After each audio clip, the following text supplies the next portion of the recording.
Wanted to do a video because we've just passed Ofsted with a good grade, and I wanted to capture this moment because I know that in a couple of weeks' time, or however long it takes for that report to get published, all of that excitement, it's going to be lost, isn't it? In terms of I'll have accepted and gone through a bit of a process of the adrenaline going down. But oh my God, what a feeling! Like the lessons that I've learned on this journey, just incredible. I feel so privileged to be doing what I'm doing. But like in this report, it was everything that I wanted to see, everything that I set up the company for and battled for so many years.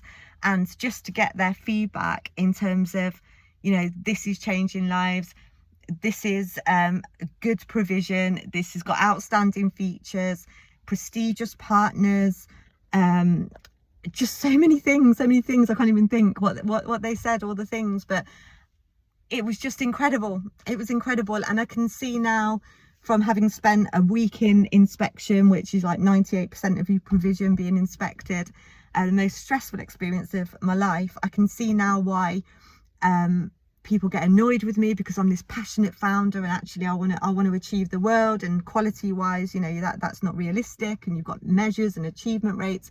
But I think what was really, really amazing is the coming together of my team. So in that team, we talk about a PG DNA, and if you want to work for PG, you've got to have that, and if you want to stay with PG, you've got to have that. And in that room, well, in our screen with everyone's little boxes, as it is these days, we rocked it. We absolutely rocked it. We just literally, everybody in that company pulled together and we absolutely stormed it.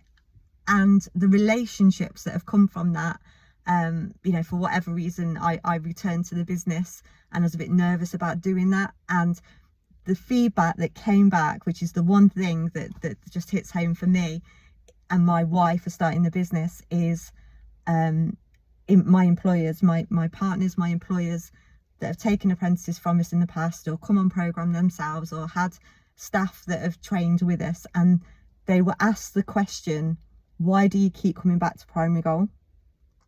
And their reply was, because they're not just a training provider, they're our training partner.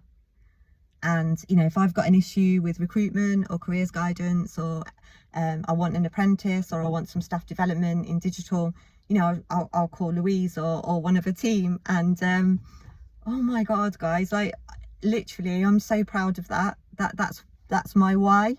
And I guess now would also be a good time to say that the person that has stood by my side, one of the most loyal people that I've known on this journey, Mark York, Tablet Academy, from this journey of the digital champion and proving the concept and rolling it out as citywide approaches, we had to get to this good grade. We've had to wait for that.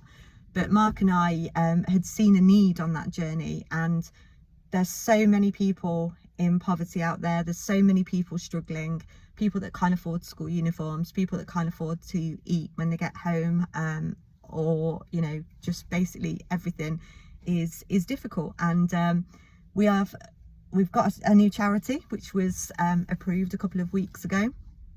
It's called the Future Ready charity, and it's preparing people, young people, older people, to be ready for the future opportunities that exist in digital. And we are going to be working with big corporate companies who wish to gift their CSR funding with a bow on top. So if you imagine a parcel with a CSR inside of it, that can be money, it can be time, it can be experience and knowledge, training, whatever they want to do, and they can gift it through the Future Ready charity into schools in their area, or their particular passion, or whatever it is they want to do, because we have seen, well, I certainly have seen that need.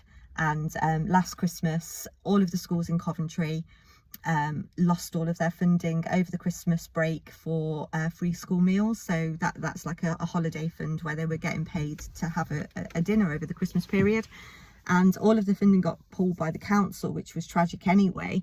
But also I got offered from a big corporate client to have I think it was 250,000, 250,000 But I wasn't a charity, so I couldn't accept it. So we built this charity on the basis that we will be able to support schools in the areas that really hold people back, and to close that digital divide, to close those circumstances that make it so that people just don't have the same opportunities as other people. And I'm very passionate about that, you know, just bringing in everyone into the same place, regardless of where you come from, how much money you've got, your background, where you live, your culture, anything. Like, who cares? Let's bring everyone to the same place and drive equality. Thanks all.